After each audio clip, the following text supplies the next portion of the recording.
Hallelujah. Ọlọ́run ẹ̀mí mi máa gbé yín ga. A ṣe yín lọ́ba fún oore ọ̀fẹ́ wákàtí tó tún fún wa lónìí. A sọ wípé ẹ ṣé bàbá, ògo ni forúkọ rẹ̀. Ọlọ́run tó lẹ̀mí wa, Ọlọ́run àlàáfíà, Ọlọ́run ìtìlẹ́yìn, Ọlọ́run ìfẹ́ àtolóore ọ̀fẹ́. A gbé ọ̀gá gidigidi. A sọ wípé ẹ ṣé fún inú rere rẹ sí gbogbo ènìyàn, sí gbogbo orílẹ̀-èdè yìí lápapọ̀. Ẹ̀mí àwọn wòlíì, ẹ gba ọpẹ́ wa. Lórúkọ Jésù, Ọlọ́run ẹ gba ìyìn wa. Bàbá ayérayé, ògo ni forúkọ rẹ. Ọlọ́run ẹ̀mí mímọ́, ògo ni forúkọ rẹ. Ẹni tó ní àtìlẹ́yìn, tó ń ti gbogbo ẹ̀dá alààyè lẹ́yìn, ògo ni forúkọ rẹ. Ìwọ ló ń pa wá mọ́ nínú ìrìn àjò wa gbogbo, tó jẹ́ kí ìfẹ́ ènìyàn ó ti ṣẹ lórí ayé wa. A gbé ọ̀gá, ẹ gba ọpẹ́ wa. Ògo ni forúkọ ńlá yín. Bàbá wa bẹ̀ ọ́ ní ti ẹ̀ṣẹ̀ wa, ẹ dáríjì wá. Ẹlẹ́dàá wa, ẹ pa àṣìṣe wa rẹ́. Ẹ̀ṣẹ̀ tiwa àti tàwọn tó bí wa, gẹ́gẹ́ bí bàbá mọ̀mọ́ wa àti nínú ìran tá a ti jáde. Lórúkọ Jésù, Ọlọ́run fàánú dáríjì. Bàbá, lórúkọ Olúwa, Ọlọ́run àwọn ọmọ ogun, tá bá rí ohun kan bí májẹ̀mú, tá bá rí ohun kan bí ègún, tá bá rí ohun kan bí èpè, tá bá rí ohun kan bí ìmọ̀lẹ̀ láti inú ìran tá a ti jáde wá, tó ń dí ọ lọ́wọ́ láti ṣiṣẹ́, láti ṣe bí Ọlọ́run lórí ayé wa, tó ń dí ọ lọ́wọ́ láti fi ayé wa polongo ògo àti títóbi agbára rẹ. Ọlọ́run ẹ̀mí mímọ́, lórúkọ Jésù, ẹ gbé nǹkan náà mì.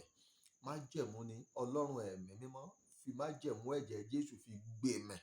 Ìmùlẹ̀ ni Ọlọ́run ìwàláàyè, ìmùlẹ̀ mẹ́ta lọ́kan Baba Ọmọ àtẹ̀mí mímọ́, ó yá gbé mì. Ogun ni, ègún ni tàbí èpè, agbára tí ń bẹ nínú ẹ̀jẹ̀ Jésù tí ń wẹ ègún, tí ń wẹ èpè dànù, ó yá fọ́ túútúú. Kó rí bẹ́ẹ̀ lórúkọ Jésù. Ìwọ ìránṣẹ́ tó ń tẹ̀lé iṣẹ́ ìránṣẹ́ pẹpẹ agbára àdúrà yìí, mo sọ lórúkọ Baba tọmọ tẹ̀mí mímọ́, ayé rẹ ò ní wà bákan náà mọ́. A wẹ̀ ọ́ nínú ibú ẹ̀jẹ̀ Jésù. A wẹ àmì kúrò lórí ayé rẹ. A wẹ ìdíwọ́ kúrò lórí ayé rẹ. A wẹ àtakò kúrò lórí ayé rẹ. A wẹ ìjákulẹ̀ kúrò lórí ayé rẹ. Lórúkọ Olúwa, ẹ̀jẹ̀ Jésù wẹ̀ ọ́ láwẹ̀ mọ́. Ó di òmìnira. Ó di tuntun nínú Olúwa. Ó di àtúnbí. Ó rí ìyanu gbà. Kọ́nà rẹ kó là. Yóò sì dára fún ọ. Ó ti rí bẹ́ẹ̀ o. Ògo ni forúkọ ńlá Ọlọ́run. Ìwọ ènìyàn Ọlọ́run, jájọ lọ sínú ẹsẹ̀ Bíbélì yìí. Mo wà nínú ìwé Onísáàmù, orí 17, ẹsẹ̀ ìkíní. Psalm 57 verse number 1. Ó kà báyìí wípé, ṣàánú fún mi Ọlọ́run, ṣàánú fún mi, nítorí tí ọkàn mi gbẹ́kẹ̀lé ọ lóòótọ́. Ní òjìji ìyẹ́ apá rẹ ni èmi ó fi ṣe ààbò mi, títí wàhálà wọ̀nyí yóò fi ré kọjá. Ìwọ ènìyàn Ọlọ́run, lábẹ́ òjìji apá rẹ̀, lábẹ́ òjìji apá rẹ̀ ní kí ìwọ náà fi ṣe ààbò àti ìgbẹ́kẹ̀lé rẹ. Wàhálà tó ń mì ọkàn rẹ yìí, ìjì tó ń fẹ́ yìí, ìwọ náà wò náà, ìjì ò kí ń fẹ́ lọ láíláí. Rárá, sáà kan ni. Tó bá jẹ́ ìjì tó bá òjò rọ̀, tó bá òjò wá, sáà kan ni. Ó lè milẹ̀ kó sílé, ó lè milẹ̀ kó wú igi, ṣùgbọ́n kò lè lọ bẹ́ẹ̀ láíláí, yóò dáwọ́ dúró. Sáà kan ni. Torí ẹ̀ ló jẹ́ kí àwọn bàbá wa nílẹ̀ Yorùbá ó sọ wípé ààrò kì í gbóná kó má tutù. Ààrò kì í gbóná kó má tutù. Tó bá gbóná fún sáà kan, á tún tutù fún sáà kan. Bẹ́ẹ̀ ni. Ọlọ́run yìí yóò ṣàánú fún ọ. Ọlọ́run yìí yóò ṣàánú fún ọ, nítorí tí ọkàn rẹ bá ti gbẹ́kẹ̀lé. Tó bá ti jẹ́ Ọlọ́run lọ gbọ́kànlé nínú wàhálà, dandan ni kí àánú rẹ̀ kó gbà ọ́ lágbàtán. Tó bá ti jẹ́ Ọlọ́run lọ ní ìrètí nínú ẹ̀, gẹ́gẹ́ bí ọ̀nà àbáyọ fún ayé rẹ àti fún ogun tó ń jà ọ́, dandan ni kí ó gbà ọ́ nínú wàhálà. Dandan ni kí òjìji ìyẹ́ apá rẹ̀ kó tó ibi ìsádi rẹ, kó sì tó ibi ààbò fún ọ. Bẹ́ẹ̀ ló ṣe rí. Bẹ́ẹ̀ ló ṣe rí. Èèyàn ò kí ń gbẹ́kẹ̀lé kó jáni kulẹ̀. Rárá, kò lè já ọ kulẹ̀.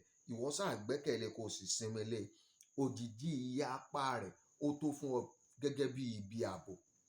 Òjìji ìyẹ́ apá rẹ̀ tó fún ọ gẹ́gẹ́ bí ibi ìsádi, títí tí wàhálà tó ń ṣẹlẹ̀ lọ́wọ́lọ́wọ́ yìí ó fi kọjá. Èmi ò mọrú wàhálà tó ń là kọjá o. Èmi ò mọrú ìjì tó ń jà ọ́. Mi ò mọrú wàhálà tó ń ṣẹlẹ̀. Bóyá nínú ìdílé rẹ ni, bóyá níbi iṣẹ́ rẹ, bóyá lórí ọmọ, bóyá lórí ọkọ rẹ tàbí lórí aya rẹ. Lórúkọ Baba tọmọ tẹ̀mí mímọ́, agbára tó pàṣẹ fún ìjì lórí òkun, tó dá ìjì dúró, lórúkọ Jésù kó dá ìjì ayé rẹ dúró. Apá ìyẹ́ Olúwa, òjìji abẹ́ ìyẹ́ apá rẹ̀, lórúkọ Jésù yóò tó ibi ìsádi fún ọ, yóò tó ibi ìsinmi fún ọ. Ní gbogbo ìgbà, ní gbogbo àkókò tó bá ti ń gbójú sókè sí Ọlọ́run, lórúkọ Baba, t'Ọmọ, t'Ẹ̀mí Mímọ́, yóò máa dá ọ lóhùn. Bẹ́ẹ̀ni, lórúkọ Jésù yóò dìde fún ìgbèníjà rẹ.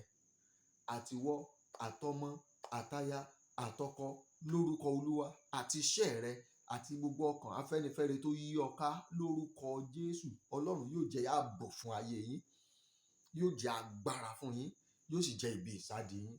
Bẹ́ẹ̀ ló ṣe máa rí lórúkọ Jésù, nítorí pé o tẹ̀lé Olúwa. Lórúkọ Baba, t'Ọmọ, t'Ẹ̀mí Mímọ́, ojú ò ní tì ọ́. Ènìyàn kì í gbà á gbọ́ kójú ó tì í. Bẹ́ẹ̀ ni ìwé Ìṣe Àpọ́stélì sọ. Bẹ́ẹ̀ ni, èèyàn kì í tẹ̀lé Olúwa kó bá ìjákulẹ̀ pàdé. Rárá o, àwọn tó sinmi lé, ó ń gbé wọn sókè, ó ń gbé wọn ga. Ìlérí àti májẹ̀mú rẹ̀ fún ayé ẹnì kọ̀ọ̀kan tó ń tẹ̀lé pẹpẹ àdúrà, iṣẹ́ ìránṣẹ́ orí afẹ́fẹ́ yìí, lórúkọ Jésù yóò wá sí ìmúṣẹ. Ọlọ́run ló ṣèlérí ọkọ fún ọ torí pé ó dá ọ lóbìnrin, ò wá tí ì rọ́kọ. Mo sọ lórúkọ Olúwa, Ọlọ́run àwọn ọmọ ogun, alágbára tó sọ àti yan ọkọ di ogun fún ọ, Ẹ̀mí Mímọ́ kó gbẹ̀mí